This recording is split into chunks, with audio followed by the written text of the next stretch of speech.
Hey Anya, Hey, what's your Christmas been like? How you been this month? it's been okay actually. I actually really enjoy Christmas, as I've mentioned a few times. I quite enjoy it. I've got the kids and I have quite a nice, open, flowing family. We're all very chilled. We all get on with each other. There's no arguments. So it's very like just flowing really. It's quite nice. I've had Fun. quite a few days of celebration. I had like a day with my mum and my sister and my brother and my kids and stuff, and then my partner, and then had a different day with my dad and again with the my brother and Brad's family, and so we had like a whole different. Then I had a mini Christmas yesterday with some more family. So I just keep having little days of nice food, good music, kids Oh, opening presents, everyone in like a nice, non-rushed, non-work energy. And I really enjoy that. That's what I like about Christmas is everyone slows down a little bit, everyone relaxes, watches films, kicks back a little bit and doesn't have the stress. Well, specifically around me, they do. Um, so yeah, I'm quite grateful. I have quite a nice Christmas and have done for the past few years. When I was younger, it was a little bit more chaotic and everything was a bit much. But as I've got older and I've had a choice in what I do and how I do it, definitely find Christmas a joy. I enjoy it. Even before I had kids, I really do enjoy Christmas. So yeah, I had a nice Christmas. It was a bit stressful because we've just moved house and we hosted everyone here at Christmas, which was really nice. So that was good. But again, just getting everything ready, especially with the kids, it's you just gotta do a lot. But big shout out to my dad because he made all the Christmas food, and I feel like I had a Christmas Day delivery. Like he literally brought all of the Christmas dinner with my brother ready made, and I just warmed it all up. So that was a real shout out because it took a whole job off my list. that's a good time. Yeah, it was good. Yeah, and just a lot of integrational processes. I've definitely been thinking a lot over Christmas. I've seen a lot more on social media and I've like been aware a lot more of people that have lost people over Christmas and spending Christmas without someone this year. We Hmm. lost my nana 2 years ago, and I guess the first year it didn't really feel real, but this year it kind of felt really real that she wasn't here with us. And I know many people who have lost people that they've not had with them through Christmas. And it is a really hard time for that because it's so much about coming together and family and integration that when we don't have the people that make it so special, it can be a really painful reminder of that. So I guess I've been honoring that acknowledgement too, that maybe not everyone is also in that happy joy frequency if they are really missing someone. Yeah, yeah, no, I heard that. Mm. Yeah. That was I would say I'm like that wasn't my experience. I was in my own internal processing and awareness and no expectations or obligations and I didn't practice anything traditional this year. I went with the flow and what felt right to me and actually randomly met up with my family on a date Nice. where they were out. I think that was actually Christmas Day. I don't know the timing of it, but they were out and I ended up being in the city and they're like, we're just gonna go eat. Do you want to come? And that was kind of like my, which Nice. felt great. Other than Yeah. that, I was just very, very immersed in my own experience. I was very Yeah. general as I usually go for Christmas. I mean, or winter season itself, solstice. I was up in the mountains. I was in just deep processing. So Yeah. I had a lovely witchy solstice night with my friend Claire. We had a little journaling and candle making and doing, awesome. burning like ceremonies and had a lot of reflections that night, had a deep chat. She acted as like a therapist that night, to be fair. I feel like I was just like, I really needed the space to talk and she was great for that night. We do offer an exchange. I offer that for her many times. So it was nice to have that open space and specifically on the solstice night. I always quite like to make like that's like our little witchy Christmas. I think it's really important that you have even anything, even if it's a bath, you don't need to do anything massive, but I think it's just a form of ceremony in a form of celebration and connection. So yeah, I really enjoyed that and I really enjoyed specifically allocating the time out of like mum life and cleaning and work just to have a specific night and not even just socializing because it was intentionally about healing and grounding and connecting. And again, the intention is what changes that because I could have just gone over to chill and just, go around. But Sure. the intention because it was solstice, which already had in his minds that we're going to do more of a connective experience, already allowed them emotions to surface that day, ready to be easily accessed that night. And I was feeling all sorts of things that day, really overwhelmed, really everything was boiling over to the surface. So it was important that I got it out. And yeah, I had a nice solstice celebration. But I'm glad you managed to meet up with your family in a random Yeah. flow because that's the beauty of it, isn't it? Yep. That's the Yep. point. I loved what you said about no expectations. And really for me the only expectations were for the kids and making that like a beautiful Christmas for them.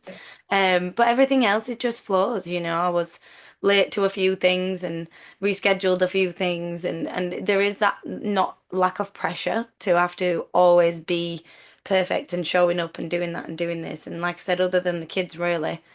I took the expectation and pressure off and just went with the flow and that really made it a joyful experience. That's awesome. Mm. That's those little highlights are the best.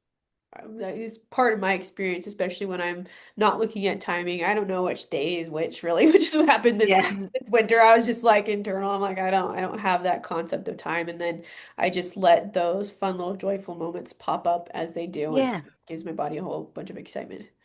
Yeah. Yeah, and joy and like you say, natural flow, natural rhythm, not being forced, not being like shoved into a box and having to show up on a day where you might not be feeling the vibe, you just went with the flow and that's what's really nice. And yeah, I guess this year it was different because I feel like with Sky having the two children, it felt like a really whole like full family. We all had like matching jumpers and it felt like when I used to read my own tarot card years ago, I actually have a card that I call the matching jumper card.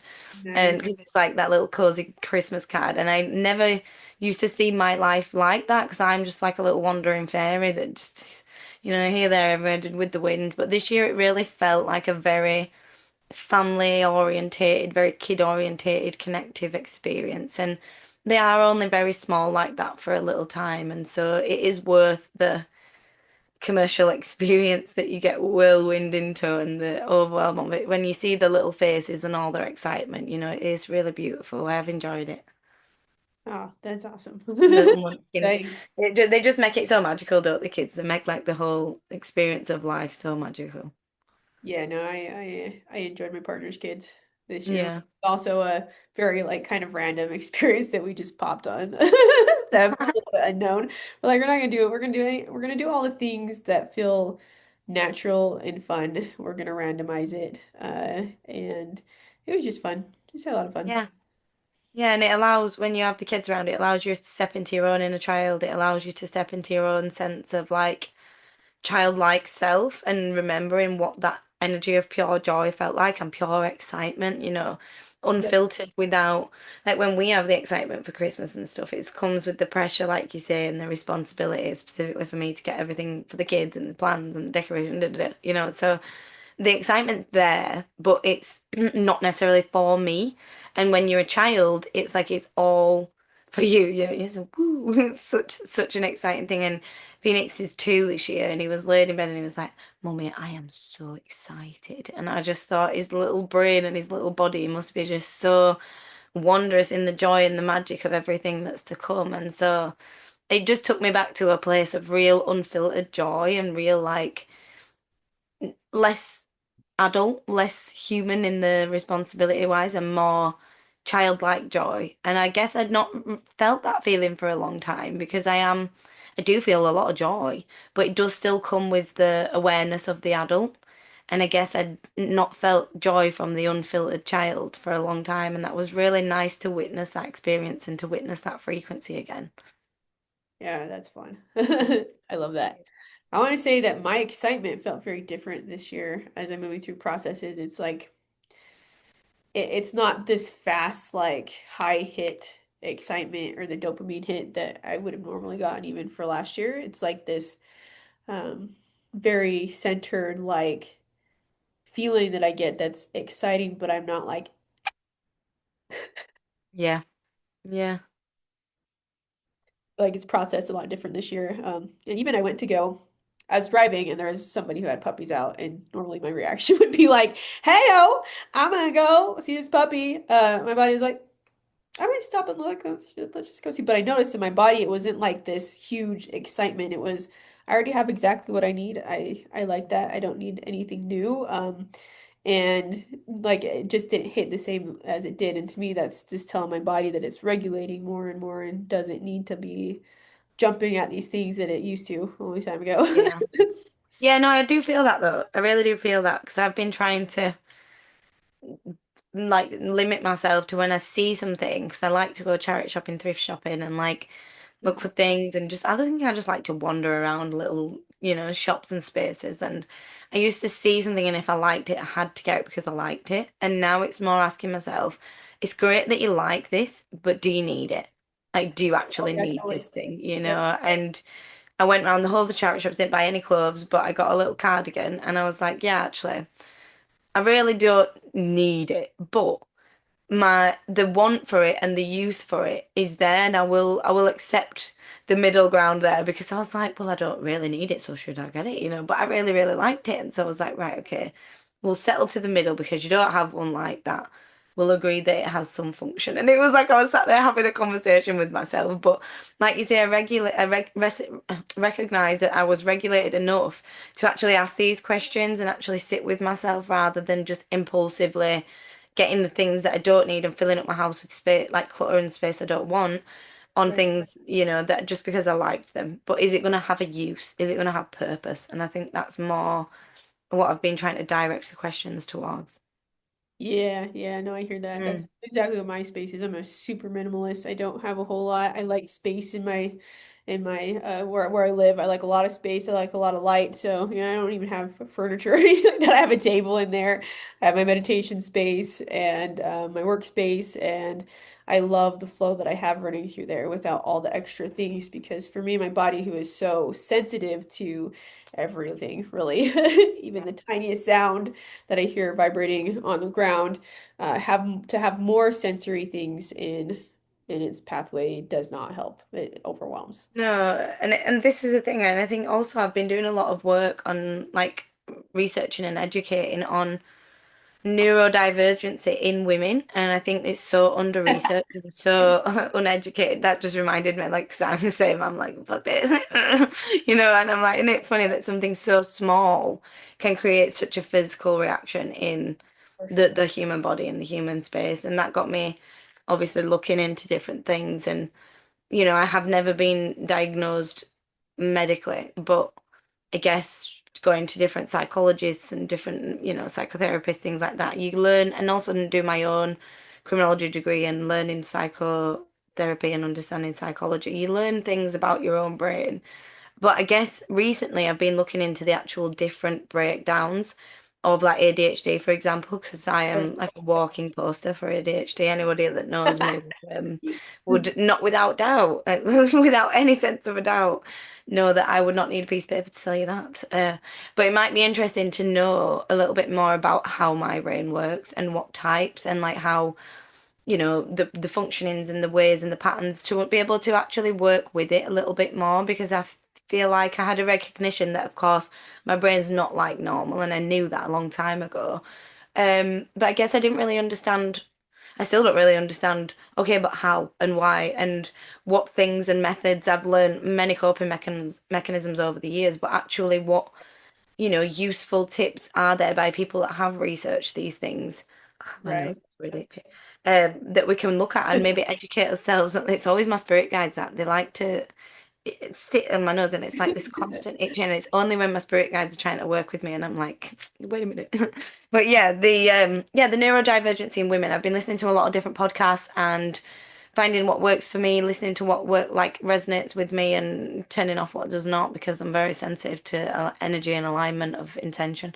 And I've just been looking into how much it can affect us in relationships, communication, vulnerability, your attachment style, like I said, your communication style, and all these different things are so impactful in things like relationships, friendships, maintaining jobs, maintaining, normal functioning mainstream 3D things that we need to live a human life.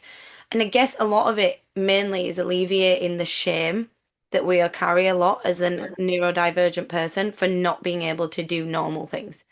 Like we Yep. carry a lot of shame of like not being able to get places on time, not being able to not feel dysregulated and overwhelmed in certain environments, not, all these different things. I could list off 100 different things, but there is so much like shame and guilt, specifically me. I'll be like, why can't I just wake up earlier but then I do and I'm still late. Like I could be up there 10 hours early and I'm still late. And this is the point. It's not about the small little human things. It's about a poor sense of time management in my brain and not understanding that them things take longer than I think they do.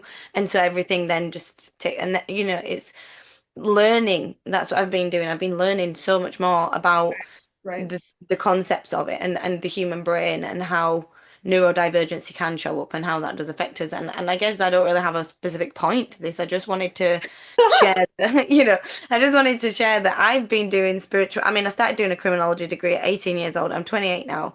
I've been researching the brain and psychology, and then I Yeah. went into hypnotherapy and past life regression, and all the layers and layers and layers. So No. I've been doing the work on the conscious and subconscious mind for like 12 years.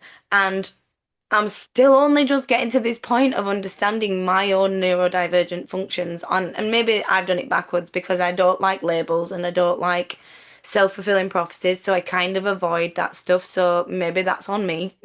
I'll take that. But yeah, I guess my point would be just to never stop questioning, never stop learning, never stop wanting to gain more insight and more understanding on how we function, how you function specifically in your day-to-day life. And the shame piece, as we've already worked through a lot of that this year, we've been sitting with the shame, we've been sitting with that energy in the sacral chakra because that's where shame resides. We've been working with that a lot, and I think this naturally has to unfold because once we release the shame about not being normal, we can understand, well, how are we not normal and how can we Right. change certain things that make our life so much more of a joyful, easy, more enjoy. Like the joy is the key factor because I don't find joy when I'm in manic overload trying to be normal. I, So, I I can't do it and it burns me out attempting to be. And so finding ways that work for me, but consistently and long term. Because I make changes that I implement for like a week and oh, it's great, and then it just falls off. It's like creating structure, creating continuous structure that can allow your brain to have more space, to allow that little neurodivergency, whatever that might be, to actually shine rather than be shoved in a box. That's what makes us that's what makes me so capable to run the retreats. I mean, I can do, people say it's like you've got 100 tabs in your brain. Well, it's because I have. And I find it easy to do that because, and for most normal people, that would overwhelm them. It's too much things going on at totally. the Totally. time. Yep. And I can literally be watching a podcast, having a conversation on the phone to someone, doing a task all at the same time. And that feels like a, reasonable amount. Your brain can have so much capacity once you allow it to not be a restricting, limiting thing. Once you try and stop being the norm and figure out what your norm is, it allows everything just to take Sure. that pressure off a little bit. And that was the kind of the point. I don't really have a overall point, but the point was to just learn more about you.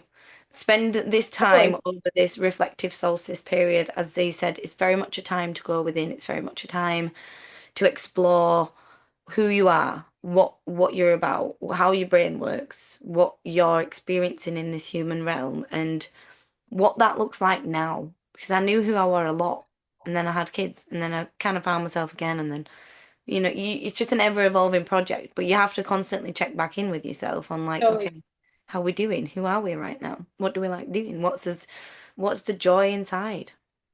Yeah, and I have to Mm. say that takes its time. And Mm.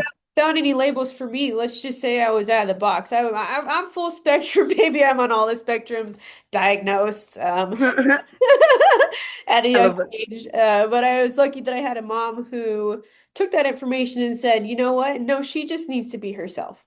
Yeah, beautiful. Did not medicate me. Dyslexia, ADHD, Yeah.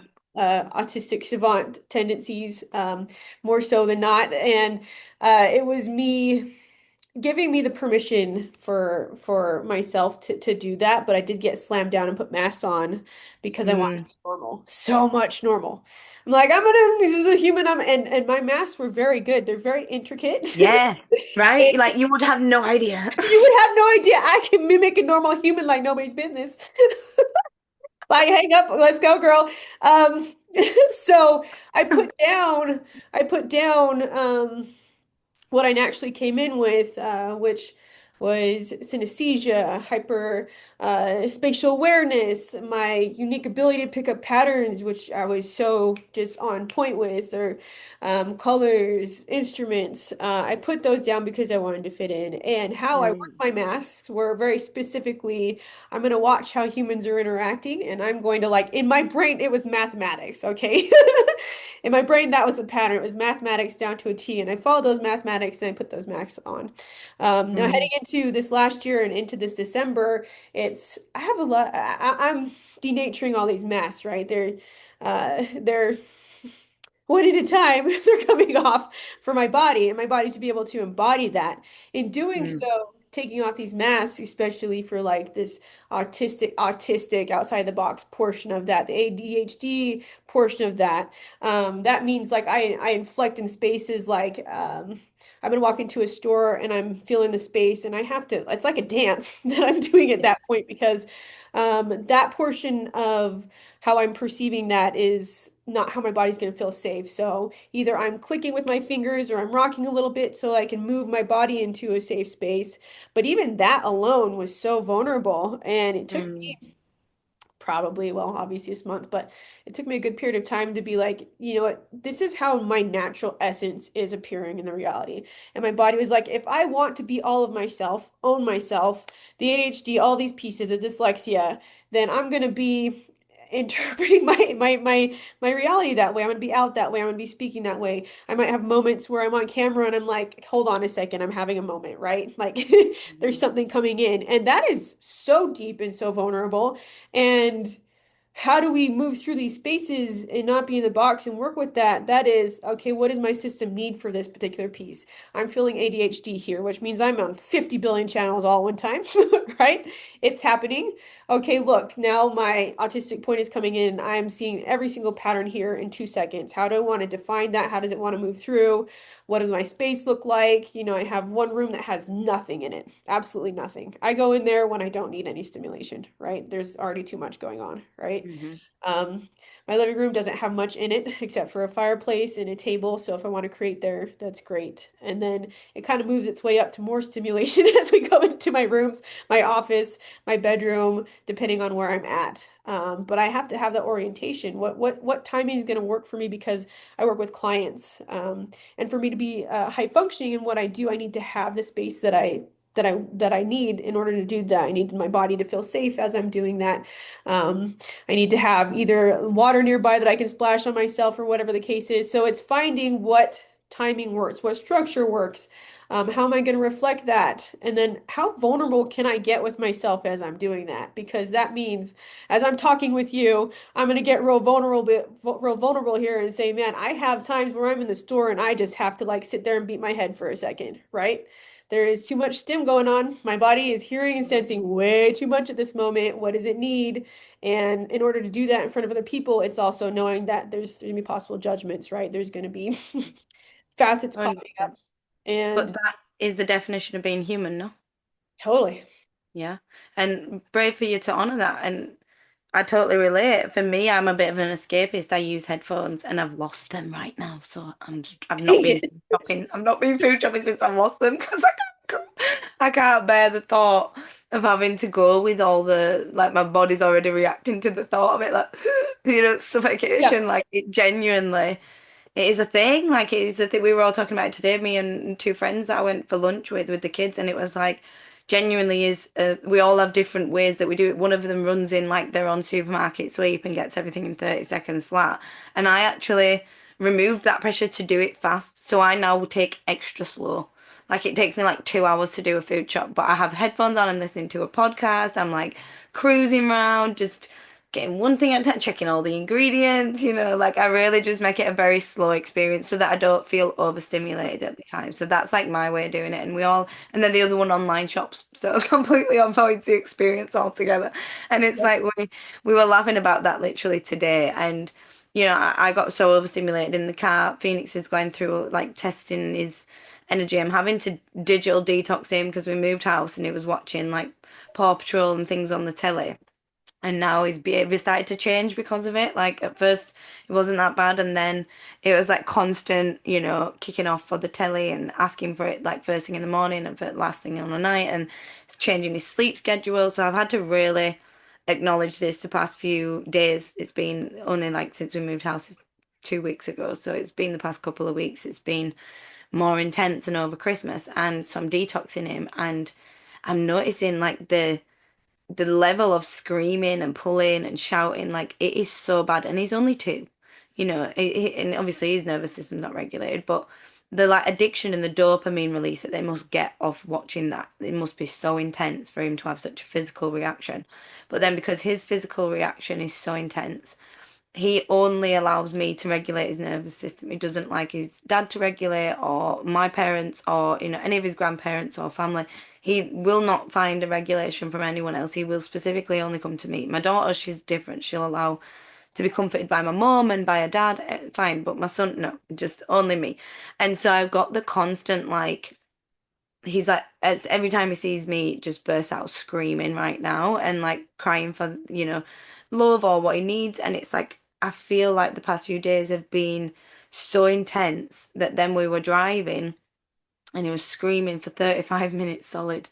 And I got to the point where I was like, I felt like I was going to pull my hair out. I was like, I actually can't drive with this noise. And I had to pull over and stand outside the front of the car. And I was like tapping on my chest, but I looked like a Yeah. gorilla. I was like a gorilla on the side of the car, trying Yep. to get air in my lungs Yep. and breathing. And he's screaming, and I was just like, I can't, like, because I am going to lose my shit. And I'm trying to drive, and it's so dangerous. And I just, again, there's probably going to be judgment from humans for that. But for me, I'm like, I was sometimes over disciplined, so my dad liked to use shouting like don't do that, and so I don't like to shout at my kids, but then I'm trying to find some form of a healthy balance because I do believe they need some form of discipline and understanding of the word no, and that level of Yep. you can't just take the piss basically. So I'm finding the balance, but I notice my inner child struggles so bad, so bad, because I don't want to do that. I don't want to shout at them. And then I'm like crying because I feel like this awful human and parent. But then it's like, well, how do you navigate that situation? Like, what do you do? Like, what actually is the best answer? There is no best answer. And this is what I mean. You have to just do your best at that time. And there is always going to be someone somewhere that is going to judge what you do. And that's cool. It's fine by me. As long as it's not myself, as long as I'm not the one judging Yeah. me for the Exactly. choices I'm making, like I have to be the only one on the earth, if not anyone, that has compassion, love, understanding, Totally. awareness, and yeah, I'm glad we shared these examples today because we're Yep. normal humans. This is the point. We're normal humans. This happened to me today. And so this is not a few year ago thing. We're all working through attempting to regulate a nervous system that is working on high alert, Yep. And also Ah, low alert. I feel like mine switches. Like it's in the yeah. space where it feels more regulated, but I'm receiving Mhm. and I'm perceiving so much more than I ever have because I have unmasked and Right? I have resonated myself at a space where there is that capacity to do that. But that also Hmm. means like yeah, like as I'm going in the store, and this happened again like this just this week, just like you, where there were overwhelming and mostly this was the machinery that was in the store Yeah. carrying Whoa. it was wickedly too much. And that's where my inner child shines because when she was little, she did all these techniques, all these and she did beat, she did breathe, and she did dance in a space and hum, Yeah. tone, sing. And so instead I just give her permission. If that's what you need to do to regulate these noises and sounds, let's do it. The only one that's watching you is me, and I'm okay with it. You know, but for the body, it's to get it into that point of like, whew, yeah, this is definitely Perception. wickedly different. Yeah. And it is like, like a silent scream, like, oh no. And like you say, I think that you hit so perfectly what I was trying to say. the nervous system is more regulated now, and that's the point. It is way more regulated than it ever has been because me a few years ago wouldn't even been able to be in that car. Gal had been stopped and out of the car by 20 minutes before, you know. So the point is, yeah, we are far more regulated, but the point because of that, we are holding so much more and we are processing so much more from the past, from right now around it. Like you say, we are have this greater capacity to then release and process and whoa, man, am I going back to places that I didn't forgot about, Yep. didn't have a clue Yep. about, and sitting with Yep. that. And like you say, as much as I have had such a beautiful Christmas, that I do think is a little bit of it is a distraction, but a good one sometimes. You know, it's a good one. It's a different word probably is used, but so, you know, we've talked about it before how these events can be used to kind of collect up energy at them times where how can, in my opinion, how can a new year be when everything in nature is still? When everything in nature is hibernating and still and quiet and reflecting and resting and recharging. That's what we should be doing right now. We should be reflecting and resting and questioning and finding a little, and maybe not questioning, maybe just sleeping and healing. Like, I don't know, whatever's coming to you. And then for me, the new year is in spring when the earth is alive again, you know, and I think majority of the earth, other than maybe Australia, is on the same timeline of Earth, you know, with the spring and summer and winter, everything is at the more or less the similar time. So for me, in the majority, that's when I would say the new year is. However, another thing I will say is if the mass collective energy is sending an intention for new beginnings all at the same time, then I guess it is also kind of a new year because it's a Yep. form of new intentions, new beginnings, and there's such a mass energy sent towards that that regardless of the day on the Gregorian calendar, it's creating that vibration in the frequency of the collective. So we're all able to access that anyways. So I don't really think it matters, is my point. I think we can celebrate both, you know, celebrate the new beginnings of this winter period and the intention of new beginnings, and then celebrate the actual start of the new year in spring. April 1st is meant to be New Year, that's why they changed it to April Fool's Day, but apparently it's not a fact, just as a disclaimer, but it's an opinion. It's a perspective, and really what we're Yeah. hitting at, guys, is however you decide to move through your experience to know yourself, give yourself your that time, that space, and opportunity to do that, whether that's winter, that's not winter. Definitely for me, that's winter. It's very internal. I do I like think to. it is for it's got to be for a lot of people, no, because it's like you slow down, you know? Yep, Mm. yep, definitely slow down. I've been wanting to sleep Mm. rest a lot more, and I have my creation periods. My body doesn't want to be on right now, really. How you decide you want to move experience in with the collective as it goes into the new Yeah. year, but I don't like set a date or my new year, my rebirth is, Halloween or time or something like that. Just depends.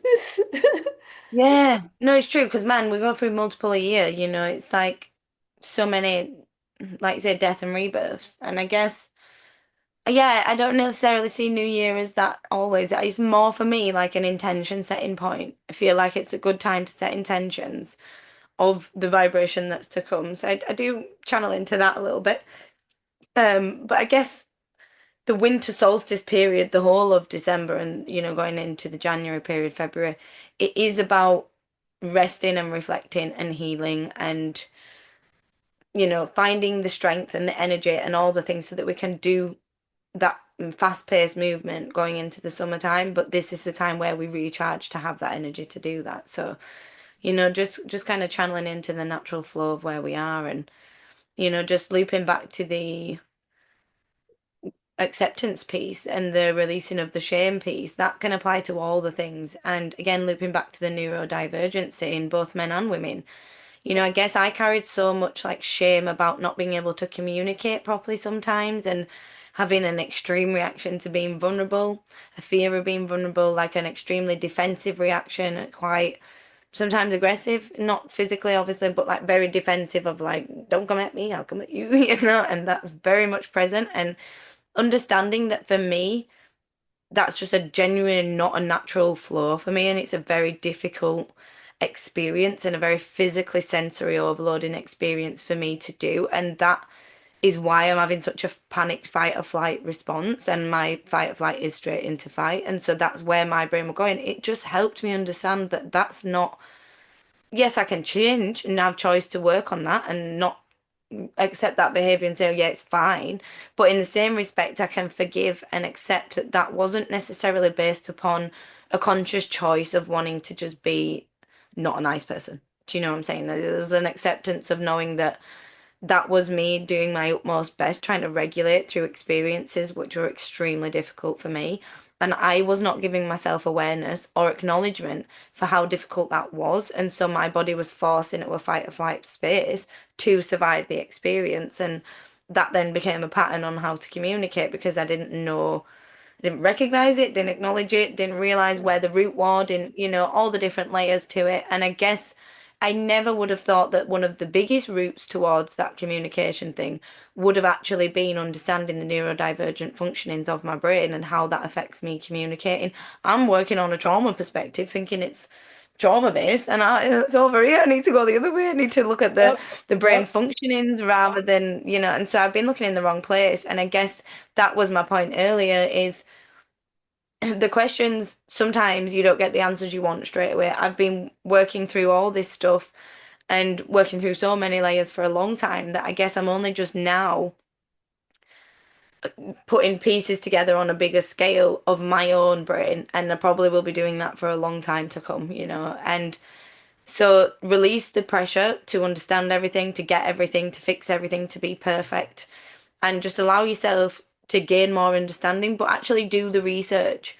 If you find yourself like you have a little bit of free time, watch podcasts like this, watch some other podcasts, learn some things, look at some science, independent medical journals that are not necessarily all government based. Not that that would be a problem, but on these specific topics. But I just think it's good to find unbiased and different forms of medical research that you can look at. So, yeah, question things, look around, and don't just accept the norm for what it is. Question if there's things that you could be doing that could make that experience far more expansive and far more natural for you. Yeah, yeah, and absolutely take your time with it. It's taken me a really long time to just name that for my body. Mm, Hey, look, because that was for mm, me too. I definitely kept myself in shame, like this must be a trauma reaction, and my body would have a reaction to saying that, but then the shame came about, and now my body's like, absolutely not. This is how I am. This is how I was when I was little. This is a perception. It's how I work with my reality. These are the things I need here. These are the things that I don't need here. yeah, When I get overstimulated, this is what happens, or when I'm experiencing too much, this is what happens. And now with that heading into communication, because now my communication is really clear because I have that understanding of myself. And when I'm around people, I've created this card that says, "Here, you're around me and you see this happening, and I'm nonverbal, right? yeah. This is what's happening. You don't need to fix me or anything like that. I'm working through my own process and my own regulation phase. Give me the space and time. I'll come back to you when I can." Okay. Great, but what a great way to have the communication you'd need at that point already accessible to people without you having to do it. That's a great idea. Yeah, it really helped me out. It was really a beautiful process for me to be like, okay, and it was my body really naming it, like, hey, these are some things that happen when I'm Hmm. out and about and I'm experiencing a lot. I do go nonverbal. I do rock. I do these things when that happens. Here's what you can do, and that's Yeah. mostly don't fix me. Yeah, mostly nothing. Just leave me the fuck alone. Just leave me alone. Don't talk to me. My body will figure it out, and then we'll be able to communicate.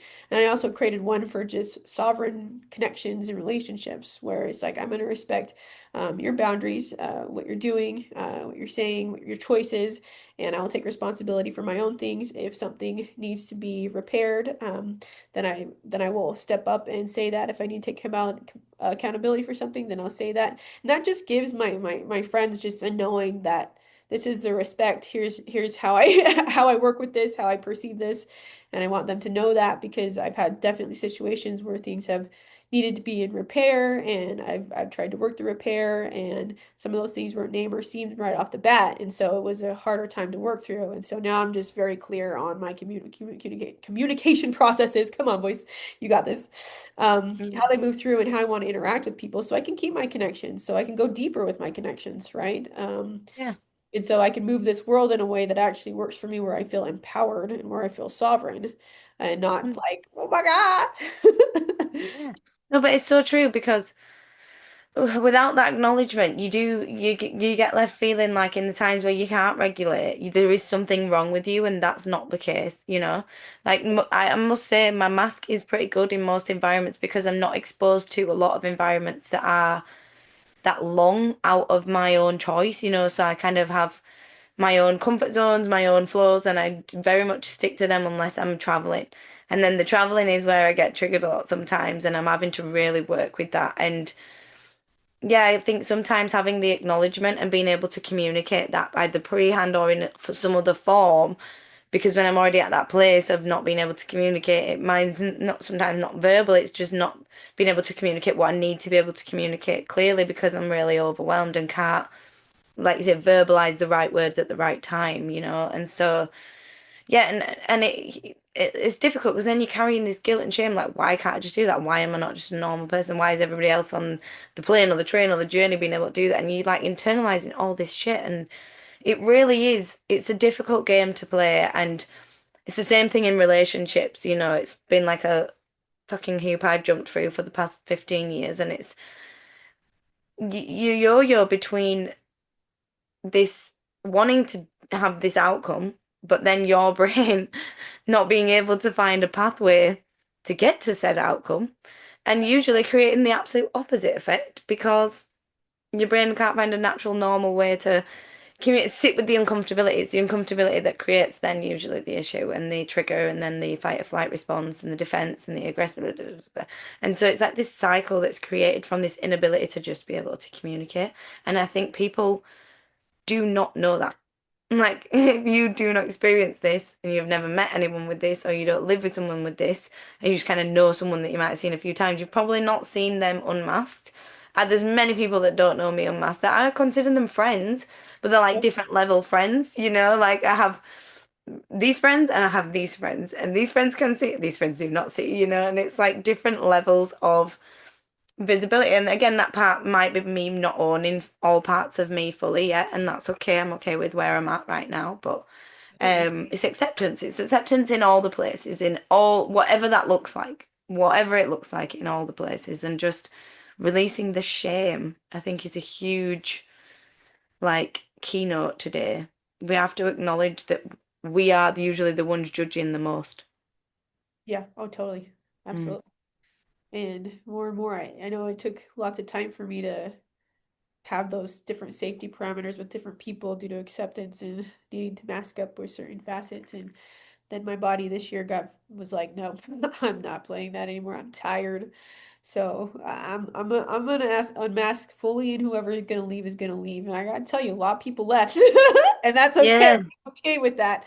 It was what was needed and necessary at the time because my body was just like, no, this is not gonna be where I'm at, and that continues now. So even with me saying that to my friends, like, here's what happens with this. All my friends that I have now, I'm not saying that's a whole lot, but I got some really good key connections, know me fully unmasked. They know how I interact. yeah, I know what that's like. yeah, They enjoy that experience and they encourage that experience, and that's what I want to keep around, you know? yeah. No, I agree. They are the true friends. I think I've got quite a few like mum friends and, like, I don't know what you'd, because I think acquaintances is like an offensive word, you know? Yeah, It's like I would consider them friends. They are friends. It's just like different levels of connection, absolutely. and different levels of visibility and me, and also different levels of my comfortability because for all I know, there might have been a deep acceptance for me in my entirety unmasked, but because of the unknown and the uncertainty and the fear of being judged and then that affecting the kids or like anything like that, I just keep it at a very guess it's quite shallow, but not in a bad way, but like very surface, that's probably a better word. Very surface level version, you know. It's pleasantries and nice and communication of basic things. And I'm sure I'm probably one of the weirdest people they know on a mass level, so it's fine. Like I'm still me, you know, but just not the full blown let's go because I just think, you know, I'm a very special human, and that is only accessible to those that have the ability to receive it in its entirety. Because when I experience rejection or judgment, it makes me afraid of sharing that again in deeper ways. So when I find that I can share the truest myself unmasked to people that, like you say, accept that and hold space for that and encourage that, I more so reserve that version of me for when I'm on my own and with them people, rather than sharing it with the wrong people and then it being met with judgment, criticism, or shut down or rejection, because that it seems to be more damaging for me. Oh yeah, no, I hear that. It definitely was for me. And I Yeah. don't even I don't even not with those people.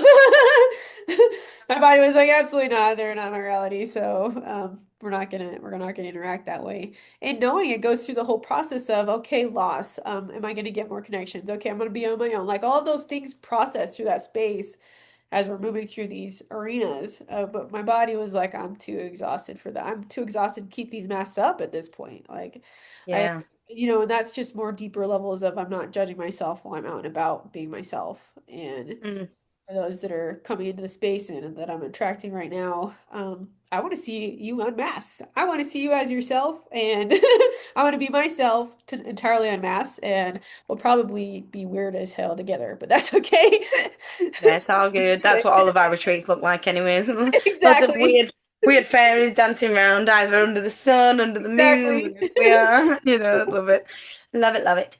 Yeah. So no, but I think that's a really beautiful point. Like, and really good question to ask anybody watching as well. Like, if you are watching and you have made it this far, thank you for watching it this far.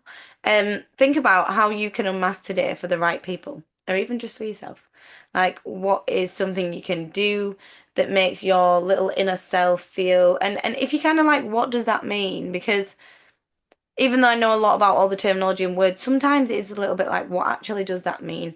I guess the best example would be I kind of call it hats sometimes. So like when I get up and I'm having a little dance around the kitchen and I'm listening to whatever music I want and I'm wearing whatever I want because it's my expression. I'm eating whatever I want because that's my choice and expression. Again, that's me living in my entirety, my full self without the mask, regulating in whatever way I need to, moving my body in the intuitive flow, all of that, yeah, all of the above. Then say I wake up in a house with 15 people. I don't really know these people very well. They're all new people. I don't know them, they don't know me. Your gal's not going to be doing that. She's going to be wearing more reserved clothes that feel protective and safe and that also don't give off the wrong impression or like, you know, anything overthinking all the things as always, you know, and then there's going to be a choice of music. Like how loud is it? What type of music is it? Like, you know, again, like the awareness of the environment, the awareness of how big am I being? That's a big question in my brain. Like I am a very loud music, loud singing, loud dancing, very expressionate person, and I find that some people, and I don't mean this with offense, but usually that was suppressed as a child, find it really difficult to be around, and they get really triggered because of their own internal suppression that they experienced, and I can like feel it burning at me, and I find it really uncomfortable to be around. So there is times like that where I'll just save it till I'm not around these people. Like, just give me 10 minutes till I'm out of the room, you know, and then I can be in my own energy. And I don't personally see a problem with that. Someone else feel like might feel like it's like being like half yourself. But I find, like I said, the best thing for me is to be in my authentic energy when I feel comfortable to do so. And if I don't feel comfortable to do so, I'm not gonna force it. Absolutely. Mm. Yeah, I would have to say the same thing for me. I do have my questions as I'm going out or I'm going into groups. Does my body feel like it needs to wear something different? Do I need to people please? Is there a line where I'm not going to be able to communicate like how I usually communicate? Like, what does that look like? I always test it before I go. If my body doesn't feel like that is a space where I can be entirely myself, that's a no, right? I'm not going to put my body into a space where it doesn't feel safe and comfortable and Yeah. confident. On the other hand, if there are spaces where I'm kind of exploring that where feel like I could kind of be myself, then I'm going to be entirely myself, but my body has a choice and option to leave whenever it needs to. Yeah, And it's that's a big thing. Big thing. Being able to leave when you need to. So, I just encourage everybody to look for what you might be covering up. Could be something as simple as some clothes that cover up something that you don't like, or, telling somebody something that isn't actually what you mean at the time, to people please or save face or stay connected. Just to take a look at that. You don't even have to do anything about it right off the bat. Just bring it into awareness. And if that's what you want to continue doing, like there's no judgment there. Or if you want to start to shift that a little bit and put it down so that you can feel more natural in your own space, or however it is you want to feel, you just go for it. Take it at a pace that feels good to you, and also know like you're not the only one doing it. We're definitely doing it alongside with you, and Yeah, indeed. it's not an easy process, but know that there are other people who are doing it, and whether you're on this podcast or you're listening to other people who have unmasked or working these processes, get the support that you need, and Yeah. know that you can do it, and you get the choice to lead yourself. 100%. Feel like that's a very beautiful place to wrap it all up. Absolutely. All Mm. right, everybody, we love you so much. Again, these are all perspectives. Please lean into your own and choose your own adventure. Yes, and please leave us any questions, any topics you would like us to cover. I'm thinking a little bit, maybe we could dive into like the concept of relationships and communication and break that down a little bit because I think it's a thing. It's a thing. So Super we dope. should maybe work with that again. I think that'd be a good topic. So let us know if that sounds like something you would like us to cover. And these videos, well, the audios will be becoming available on some podcasting platforms. So do keep an eye out for that because you'll be able to listen to us while you're driving, walking, and just take us along with you on your day. So please do give us a lot more feedback, whatever you feel like you want to check in and connect in with us. And, follow along on our social medias and make sure you're letting us know if you're interested in the next upcoming retreat in July this year. That is all still going under plans. We're just getting everything ready so we can release it out to the world. All right, everybody. Thank you so much. Thank you, Anya. Thank you.